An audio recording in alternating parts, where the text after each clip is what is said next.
கர்த்தருடைய பரிசுத்த நாமத்திற்கு மகிமை உண்டாவதாக. நம்முடைய விலையேறப்பெற்ற பிரென்னாம் குடும்பத்திலே வாழ்ந்து கொண்டிருக்கின்ற அன்பு சகோதர சகோதரிகளாகிய தனிப்பட்ட நபரையும் குடும்பங்களையும்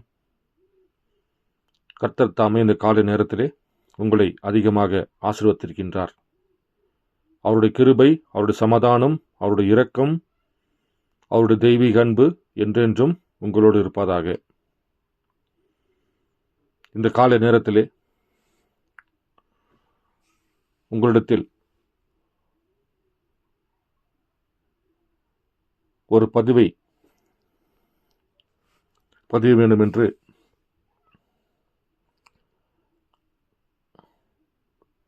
கர்த்தருடைய கிருபையினாலே தேவன் அநேக வார்த்தைகளை நமக்கு வெளிப்படுத்தி தருவாராக. இன்றைக்கு நாம்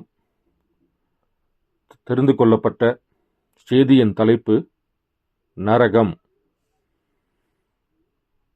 நீங்கள் பார்ப்பிற இந்த பூமியிலே அநேக ஜனங்கள் நரகம் என்பது ஒன்றுமில்லை, நாமெல்லாம் மறைச்சதுக்கு அப்புறம் அவ்வளோதான் அப்படி என்றும் சில கூட்டங்கள் சொல்லிக்கொண்டு தான் இருக்கிறார்கள்.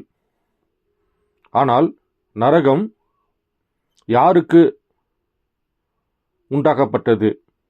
நரகம் சிருஷ்டிக்கப்பட்டதா? தேவன் ஆதியிலே வானத்தையும் பூமியும் தேவன் படைக்கின்ற பொழுது அப்படியாக இந்த நரகம் என சொல்லக்கூடிய பாதாளத்தை தேவன் படைத்தாரா?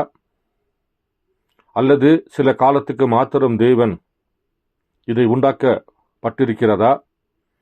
இந்த நரகத்துக்கு யாரெல்லாம் செல்வார்கள்? இந்த நரகம் எப்படி இருக்கும்? இந்த அக்னி கடல்னா என்ன? அக்னி கடல் எப்படி இருக்கும்?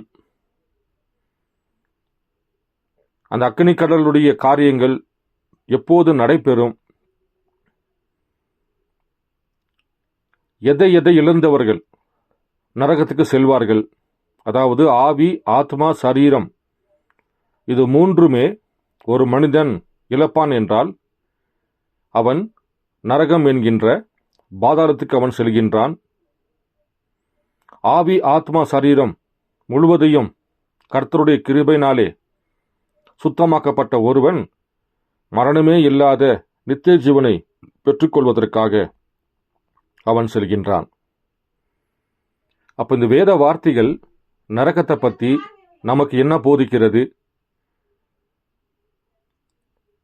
மூன்றாவது வேதகமாகிய உரைக்கப்பட்ட வார்த்தை நரகத்தை பற்றி எப்படி போதிக்கிறது என்பதை பற்றி அநேக காரியங்களை நாம் காணும்படியாக தேவன் நமக்கு இந்த காலை நேரத்தில் கிருபை செய்வாராக. முதலில் நாம் வேதாகமத்திலே நரகம் என்றால் என்ன என்பதை பற்றி நாம் அறிந்து கொண்டு பிறகு மூன்றாவது வேதகமாகிய உரைக்கப்பட்ட வார்த்தையின் மூலியமாக தேவன் இந்த நரகத்தை பற்றி அவர் என்ன பேசியிருக்கிறார் என்பதை பற்றி நாம் அறிந்து கொள்ள கர்த்தர் கிருபை செய்வாராக. நாம் தெரிந்து கொள்ளப்பட்ட வேத பகுதி வெளிப்படுத்தல் புஸ்தகம் 21வது அதிகாரம் 6 முதல் 8 வரைக்கும் நான் வாசிக்கிறேன். அன்றியும் அவர் என்னை நோக்கி, ஆயிற்று, நான் அல்பாவும் ஒமேகாவும் ஆதியும் அந்தவுமாயிருக்கிறேன். தாகமாயிருக்கிறவனுக்கு நான் ஜீவ தண்ணீர் ஊற்றில் இலவசமாய் கொடுப்பேன்.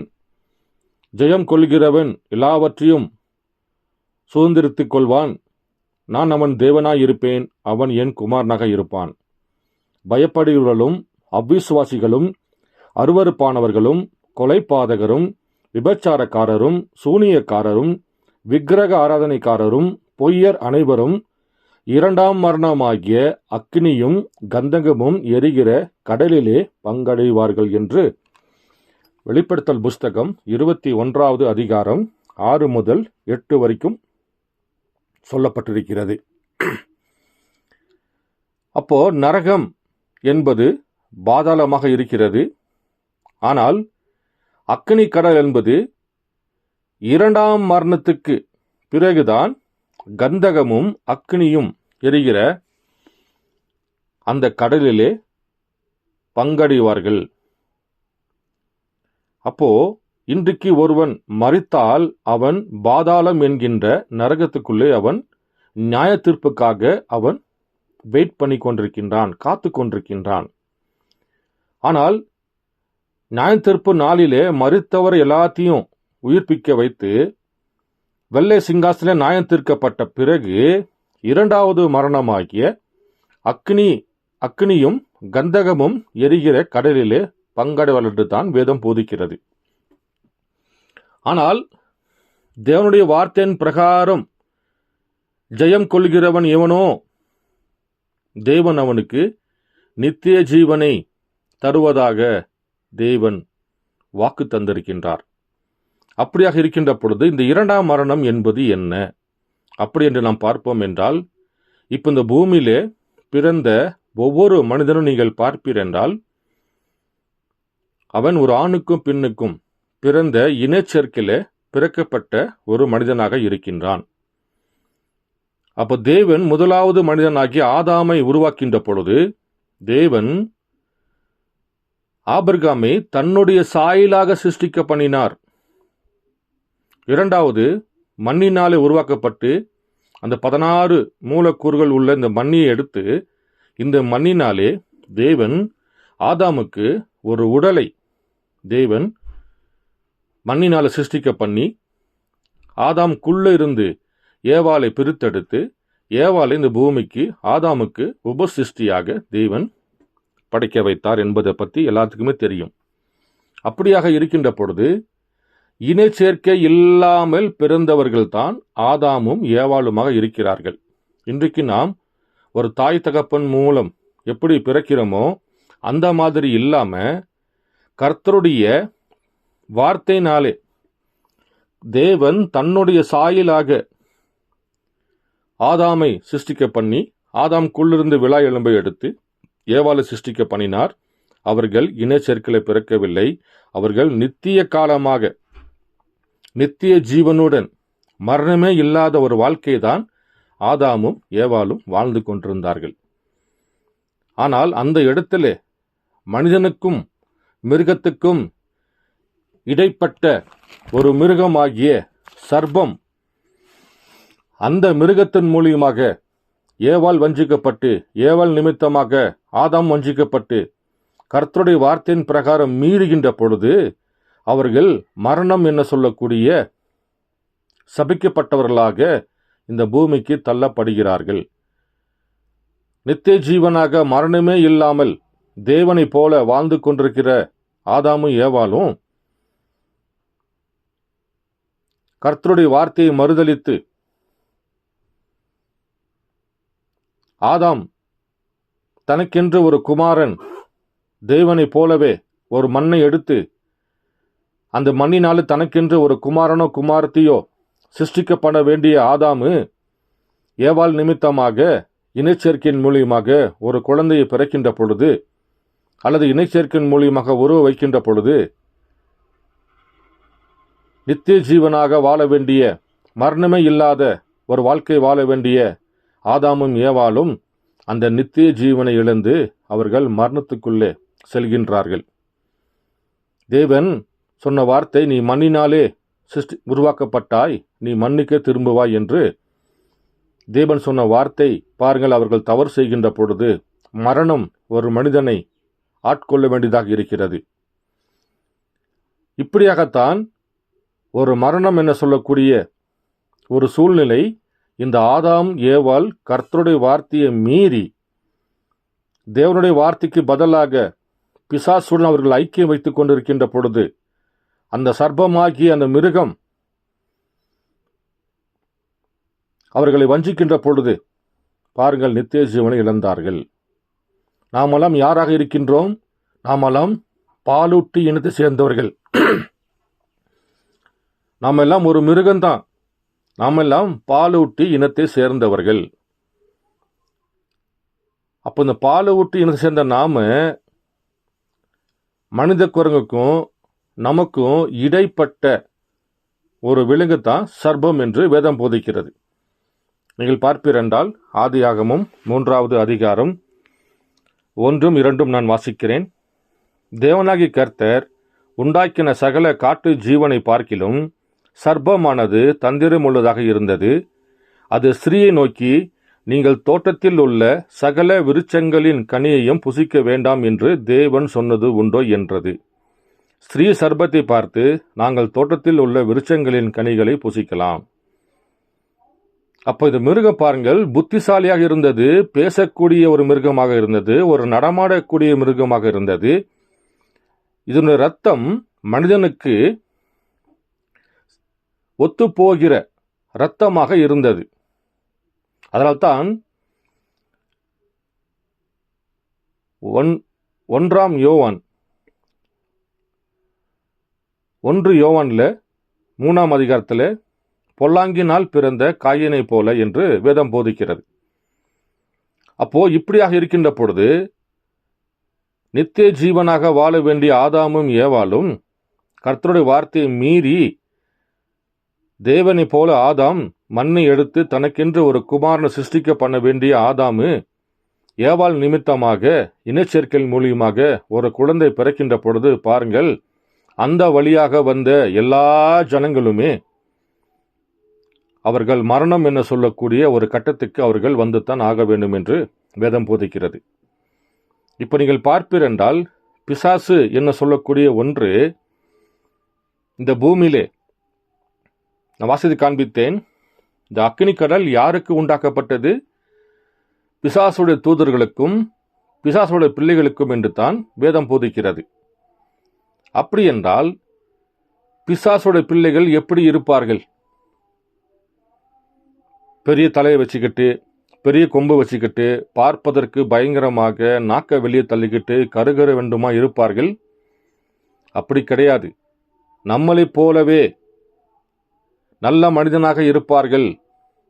சபைக்கு செல்வார்கள், ஞானசாந்தத்தை பெற்றுக்கொண்டிருப்பார்கள், வேதத்தை வாசிப்பார்கள், ஒரு போதகராக இருக்கலாம், ஒரு குடும்பத்தில் ஒரு தகப்பனாக இருக்கலாம், ஒரு குடும்பத்தில் ஒரு மனைவியாக இருக்கலாம், ஒரு குடும்பத்தில் பிள்ளைகளாக இருக்கலாம், ஒரு அண்ணன் தம்பியாக, பக்கத்து வீட்டுக்காரராக, வேலை செய்கிற இடத்துல இப்படியாக அவன் எங்கே வேணாலுமே இருக்கலாம். உதாரணமாக நீங்கள் வேதத்தில் வாசிப்பீர் என்றால், ஏரோது மன்ன, பார்வோன் மன்ன எல்லாம் பிசாசு என்று தான் வேதம் போதிக்கிறது. அவர்கள் பெரிய உருவத்தை வைத்துக் கொண்டு இருந்தார்கள், இல்லை நாக்க தள்ளிக்கிட்டு பார்ப்பதற்கு பயங்கரமாக எல்லோரும் பயந்து ஓடப்படியாக இருந்தார்களா? இல்லை, அவர்கள் ஒரு மனிதனாக இருந்தார்கள். ஆனால் அவர்களுக்குள்ளிருந்து வெளிப்படுகிற காரியங்கள் பிசாசினுடைய கிரியைகளாக இருந்தது. நீங்கள் வேத வார்த்தையின் பிரகாரம் நீங்கள் பார்ப்பீர் என்றால், யூதாசை நீங்கள் பாருங்கள், ஏசாவை நீங்கள் பாருங்கள். வேதம் அவர்களை பிசாசுடைய பிள்ளை என்று தான் வேதம் போதிக்கிறது. ஆனால் அவர்கள் மிக உயரத்தோடோ, பல்லெல்லாம் வெளியே காமிச்சிக்கிட்டு, காதெல்லாம் பெருசாகி, தலைமையில 2 கொம்பு வச்சுக்கிட்டு, பார்ப்பதற்கு மிகவும் விகார தோற்றத்தோடவா இருந்தார்கள்? இல்லை. 12 அப்பஸ்தர்களுக்குள்ளே ஒரு அப்பஸ்தனாகத்தான் யூதாஸ் காரியத்திருந்தான். அவன் இயேசு கிறிஸ்துவோட பக்கத்திலே அமர்ந்து கொண்டிருந்தான். அவன் அப்பஸ்தல ஊழியம் செய்து கொண்டிருந்தான். தேவனுடைய தோள் மேலே சாய்ந்து கொண்டிருந்தான். தேவனுக்கு அவன் முத்தம் கொடுத்திருக்கின்றான். ஆனால் அவன் அங்கே பிசாசாக இருந்தான். அதே போல பாருங்கள், இன்றைக்கும் உலகத்தில் எல்லா ஜனங்களும் பார்ப்பீர் என்றால் ஒரே மாதிரி தான் இருப்பார்கள். ஆனால் அவர்களுடைய கனிகளினாலே அவர்களை அறிவர் என்று வேதம் போதிக்கிறது. அப்படியாக இருக்கின்ற பொழுது இந்த கர்த்தருடைய வார்த்தையை மறுதலிக்கிறவனே அந்தி கிறிஸ்துவாகவும் கள்ள தீர்க்கதரிசியாகவும் கள்ள போதகனாகவும் அவன் பிசாசாகவும் இருக்கிறான் என்று தான் வேதம் போதிக்கிறது. அப்ப பிசாசு என்ன செய்யும்? ஒரு மனிதனாக நின்று கொண்டு ஒரு ஊழியக்காரனாக, ஒரு ஃபாதராக, ஒரு பாஸ்டராக, ஒரு ஐயராக அவன் ஒரு சபையில் நின்று கொண்டு ஜனங்களுக்கு கர்த்தருடைய வார்த்தையை அவன் போதிக்காமல் சபையுடைய கோட்பாடுகளும் மனிதன் ஞானத்தில் வருகிற வெளிப்பாடுகளையும் பாரம்பரியங்களையும் போதித்து கர்த்தருடைய வார்த்தைகளை அவன் மறுதலித்து அவனை நம்பி வருகிற ஜனங்களை அவன் நரகத்துக்கு கூட்டு செல்கின்ற ஒரு பிசாசாக இருக்கிறான் என்று தான் வேதம் போதிக்கிறது. பாருங்கள், பிசாஸ் என்றாலே அநேக ஜனங்கள் நினைக்கிற மாதிரி அவன் ஒருவன் பயப்பட விதமாக அவன் விகார தோற்றத்தோடு அவன் பல்ல நீட்டிக்கிட்டு நாக்க நீட்டிக்கிட்டு கையெல்லாம் 10 கை 15 கை வச்சுக்கிட்டு அப்படியாக வருபவன் அல்ல.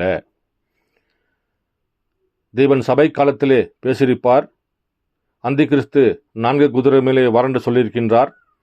அவன் வெள்ளை குதிரை, சிகப்பு குதிரை, கருப்பு குதிரை, இப்படியாக மங்கின குதிரை 4 குதிரை மேலே வருகின்ற பொழுது அவன் ஒரு மனிதனாகத்தான் வந்தான்.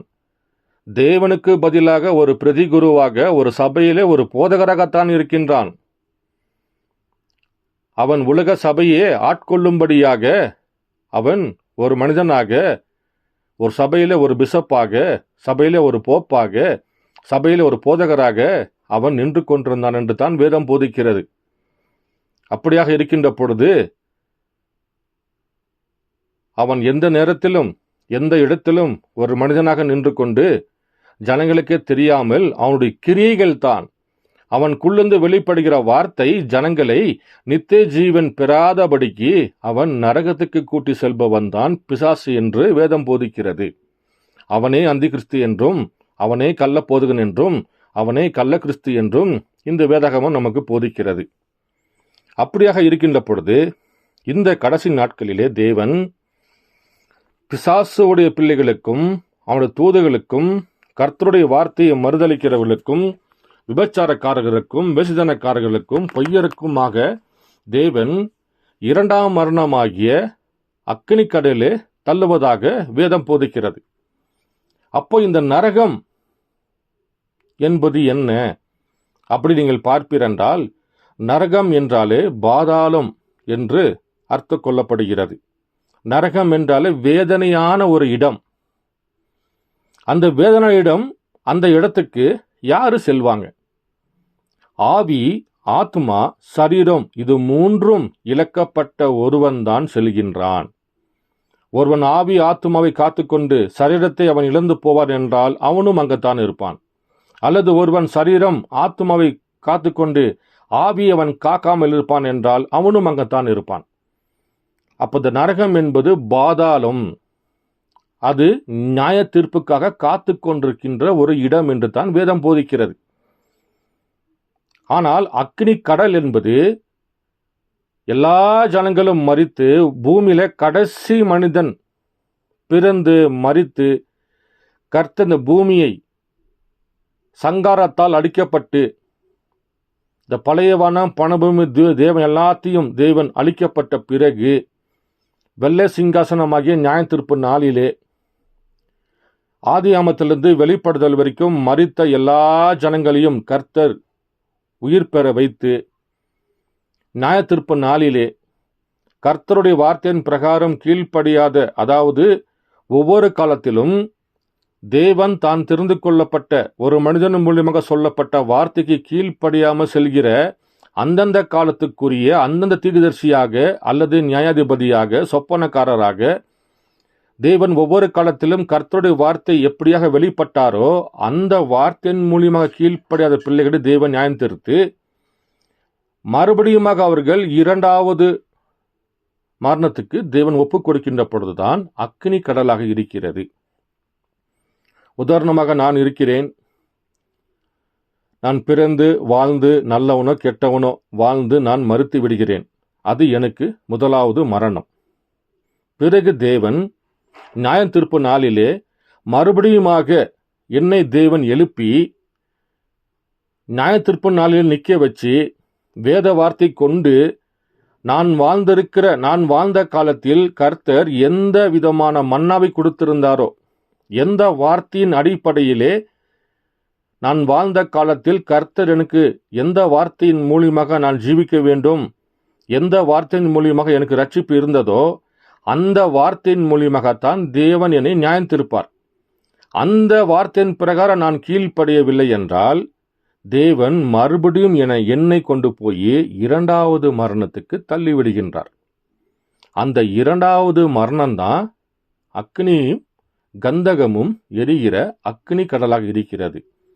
ஆனால் அந்த ஜட்ஜ்மெண்ட் நாள் வர வரைக்கும் தேவன் பாதாளம் என்கின்ற நரகத்தில் தேவன் என்னை கொண்டு போய் வைத்து அந்த நியாய தீர்ப்புக்காக என்னை தேவன் காக்க வைக்கின்றார். அந்த காக்க வைக்கிற இடம்தான் நரகம் என்று பாதாளம் என்றும் வேதம் போதிக்கிறது. அப்படி என்றால் இன்றைக்கு நாம் எல்லா ஜனங்களைப் போலவே இந்த பூமியிலே ஒரு நல்ல மனிதனாக இருக்கலாம், சபைக்கு செல்லலாம், ராபோஷத்தை பெற்றுக்கொள்ளலாம், ஏழை மக்களுக்கு உதவி செய்திருக்கலாம், ஏழை மக்களுக்கு சாப்பாடு போட்டிருக்கலாம், பக்கத்து வீட்டுக்காருக்கோ குடும்பத்திற்கோ இப்படியாக எங்கு சென்றாலுமே ஒரு நல்லவனாக உதவி செய்து ஒரு நல்லவன் என்று பெயர் பெற்றிருக்கலாம். அதெல்லாம் இந்த பூமிக்குரியத்துக்குத்தான் நல்லவன் என்று பெயர் வாங்க முடியும். ஆனால் நீங்கள் நித்திய ஜீவனை பெற வேண்டும் என்றால் உலக தோற்றத்துக்கு முன்பாக கர்த்தருடைய சிந்தையிலே நீங்கள் இருந்திருக்க வேண்டும். கர்த்தர் உங்களை முன் குறித்திருக்க வேண்டும். ஆட்டுக்குட்டி ஜீவஸ்தில் உங்களுடைய பெயர்கள் எழுதப்பட்டிருந்தால்தான் நித்திய ஜீவன். ஆனால் ஒரு சபைக்கு சென்றோ ஒரு ஞானசாந்தத்தை பெற்றுக்கொண்டோ நல்லவனாக வாழ்வதனாலோ ஒருவன் பரலோகம் செல்ல முடியாது என்று வேதம் போதிக்கிறது. பாருங்கள், அநேக ஜனங்கள் உங்களை ஏமாற்றலாம், ஆனால் கர்த்தருடைய வார்த்தை ஒரு பொழுது உங்களை ஏமாற்றாது. தேவன் என்ன சொன்னாரோ அந்த வார்த்தையின் பிரகாரமாகத்தான் தேவன் தன்னுடைய நியாயத்தீர்ப்பு நாளிலே தன்னுடைய வார்த்தை கொண்டு தான் ஒவ்வொரு மனிதனையும் தேவன் நியாயம் தீர்ப்பவராக இருக்கின்றார். அப்போ இந்த பூமியில் வாழுகின்ற பொழுது எல்லோருமே பார்ப்பதற்கு ஒரே மாதிரி இருக்கின்றோம். ஆனால் நாம் கொடுக்கிற கனியின் மூலியமாகத்தான் இது நல்ல மரமா கெட்ட மரமா என்று தெரியும். ஒரு மரம் நன்றாக வளர்ந்து இலைகள் நல்லா பூத்து குலுங்கி அதில் கனி இல்லை என்றால் பாருங்கள், ஒரு பிரயோஜனம் இல்லை. வேதம் போதிக்கிறது, கனி கொடுக்காத மரத்தின் அடியிலே கோடாரி வைக்கப்பட்டிருக்கிறது. அந்த கோடாரி என்ன செய்யும்? கனி கொடுக்காத மரத்தை வெட்டி அக்கினியிலே போடப்படும் என்று வேதம் போதிக்கிறது. அப்போ இரண்டு ஆவியும், தேவனுடைய ஆவியும் பிசாசோட ஆவியும் ஒரு மனிதனுக்குள்ள தான் டிராவல் பண்ணுகிறது. அது பூமியிலே ஒரு மனிதன் ஒன்று தேவனுடைய ஆவியை பெற்றிருக்க வேண்டும், அல்லது அவன் பிசாசோட ஆவியை பெற்றிருக்க வேண்டும். ஒன்று இது அல்லது அது. ரெண்டில் ஏதாவது ஒரு ஆவியை தான் ஒரு மனிதன் பெற்றுக்கொள்ள முடியும். அப்படி இருக்கின்ற பொழுது அந்த மனிதனுக்குள்ள இருக்கிற ஆவி அது தேவனுடைய ஆவியா அல்லது பிசாசோட ஆவியா என்று நீங்கள் அறிந்து கொள்ள வேண்டும் என்றால் வேதம் போதிக்கிறது, அவர்களுடைய கனிகளாலே அவர்களை அறிவீர்கள். அது நல்ல மரமாக இருந்தால் அதுக்குள்ளிருந்து நல்ல கனி வரும். அது கெட்ட மரமாக இருந்தால் அதுக்குள்ளிருந்து கெட்ட கனி வரும். அப்போ இன்றைக்கு ஒருவன் தேவனாலே பிறந்தவனாக இருப்பான் என்றால் அவனுக்குள்ளிருந்து வெளிகிற வார்த்தை எல்லாமே கர்த்தருடைய வேத வார்த்தையின் பிரகாரம் அவன் ஒரு நீதிமானமாக, அவன் ஒரு கிறிஸ்துவாக இருப்பான். அதே மரத்திலிருந்து கெட்ட கிரியைகள் வருகின்ற பொழுது, வேதத்துக்கு புறமான ஒரு கனிகள் அவன் தருகின்ற பொழுது அவன் நல்லவனாக இருக்கலாம், அவன் நீதிமானாக கூட இருக்கலாம். ஆனால் அவனுக்குள்ளிருந்து வருகிற கனிகள் கெட்ட கனிகளாக இருக்கும் என்றால் அவன் பிசாசனுடைய பிள்ளை என்று வேதம் போதிக்கிறது.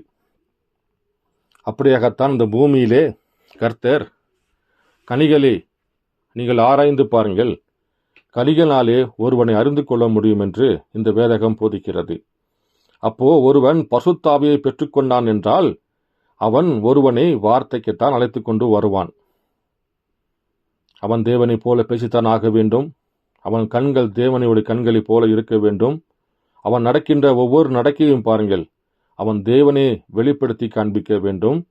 அவன் இந்த பூமிக்கு ஒரு உப்பாக, இந்த பூமிக்கு அவன் ஒரு வெளிச்சமாகத்தான் இருக்க வேண்டும்.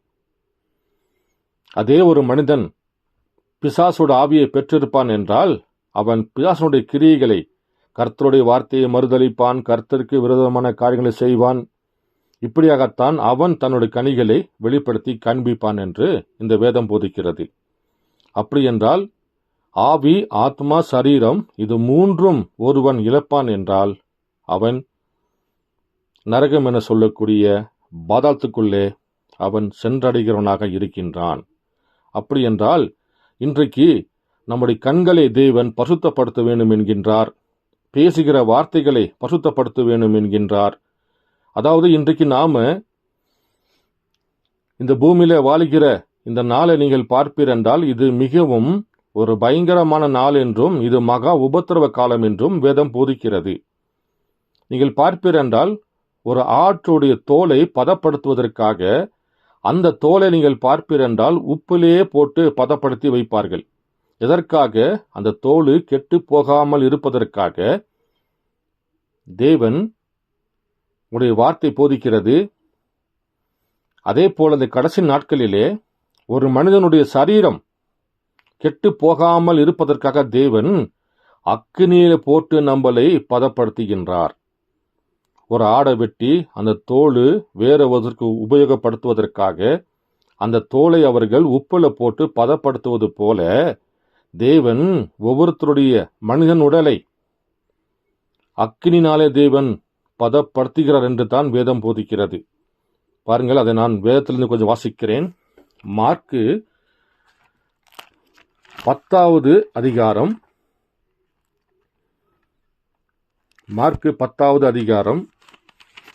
28வது வசனத்தை நான் கொஞ்சம் வாசிக்கிறேன்.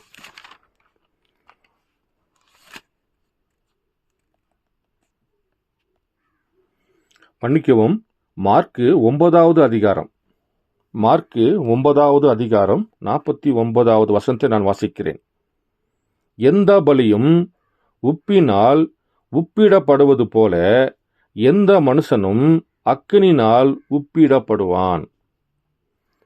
பாருங்கள், ஒரு ஆட்டுத்தோல் கெட்டு போகாமல் இருப்பதற்காக உப்பு போட்டு பதப்படுத்துவது போல தேவன் எந்த மனுஷனும் அக்கினினால உப்பிடப்படுவான்.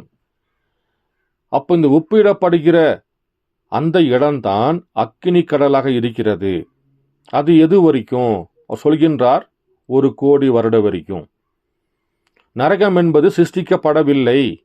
நரகம் என்பது பிசாசுக்கும் பிசாசுடைய பிள்ளைகளுக்கும் பிசாசுடைய தூதர்களுக்கும் அந்த பிசாசனுடைய கிரியைகளை செய்த பிள்ளைகளுக்கும் மாத்திரமே தேவன் நரகத்தை உண்டாக்கப்பட்டிருக்கின்றார், சிருஷ்டிக்கப்படவில்லை. அது ஒரு குறிப்பிட்ட காலத்தில் வரைக்கும் தான். அந்த குறிப்பிட்ட காலம் எது வரைக்கும்? அது சுமாராக 1,000,000 இருக்கும் என்று அவர் சொல்கின்றார். அப்படி என்றால் ஆவி, ஆத்மா, சரீரம் இந்த மூன்றையும் நான் எழுப்போம் என்றால் மரணமே இல்லாத வாழ்க்கைக்கு பதிலாக தேவன் அந்த ஆத்மாவுக்கு, அந்த சரீரத்துக்கு, அந்த ஆவிக்கு பார்ப்பீரென்றால் வேதனையான இடமாகிய நரகம் என்றும் அவன் நியாயத்தீர்ப்பு நாளுக்கு பிறகு அக்கினி கடல் என்றும் இந்த வேதம் போதிக்கிறது. அப்படி என்றால் ஒரு தாயின் மூலியமாக பிறக்கப்பட்ட வந்த ஒவ்வொரு பிள்ளைகளைத்தான் இந்த பூமியிலே வாழ்ந்து கொண்டிருக்கின்றோம். அப்படி என்றால் ஒரு தாயின் வயிற்றிலே நாம் கருவாகின்ற பொழுது நாம் நரகத்துக்கென்று தான் அங்கே நான் உருவாக்கப்படுகின்றோம். பிறகு அந்த குழந்தை வெளியே வந்தவுடனே நீங்கள் பார்ப்பீர் என்றால் அந்த குழந்தைக்கு ஜீவன் இருக்காது.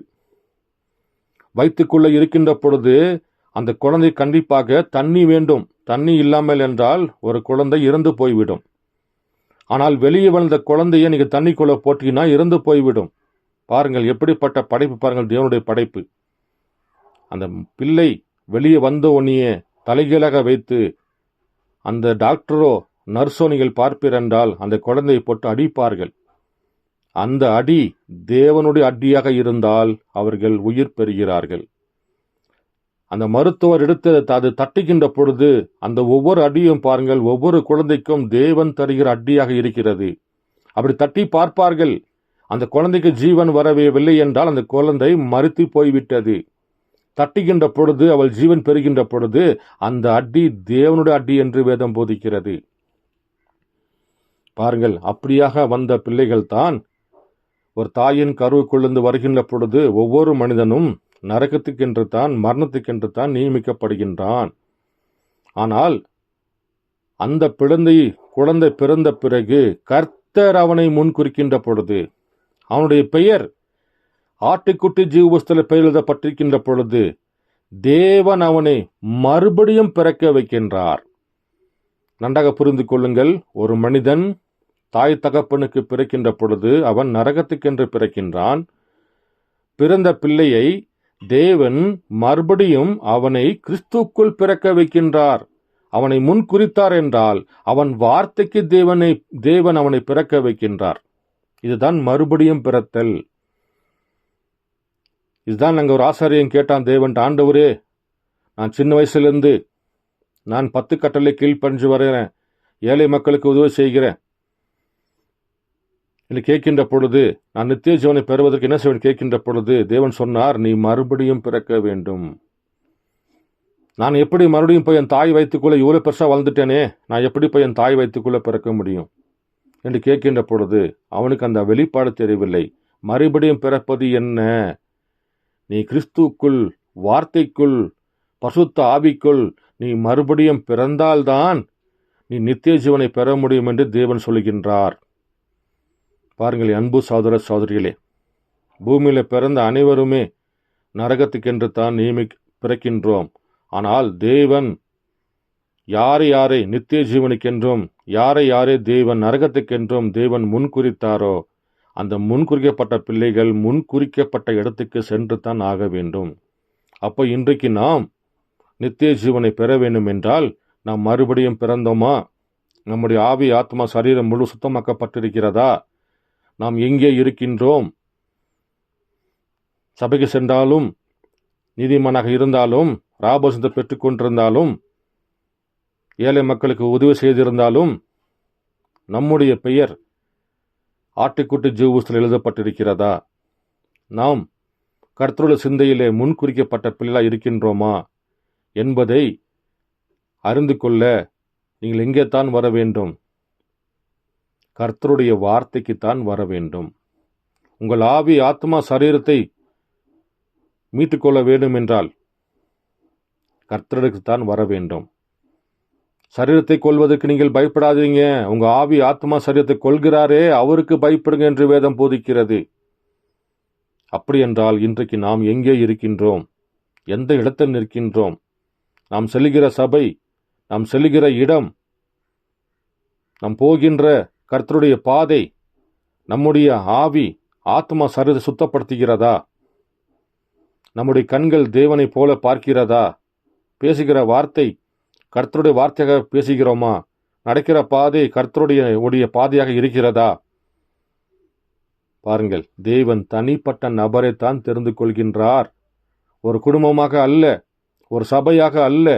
தேவன் தனிப்பட்ட நபரை தெரிந்து கொண்டு அந்த தனிப்பட்ட நபரோட ஆவி, ஆத்மா, சரீரம் முழு சுத்தப்படுத்தி தான் தேவன் நித்திய ஜீவனை தருகின்றார். அப்படி என்றால் நம்முடைய ஆவி, ஆத்மா, சரீரம் எப்படி இருக்க வேண்டும், எப்படி சுத்தப்படுத்த வேண்டும் என்று வேதம் போதிக்கிறது என்பதை பற்றி நாம் அடுத்த பதிவில் பார்ப்போம். கர்த்தர் உங்களோடு இருப்பாராக.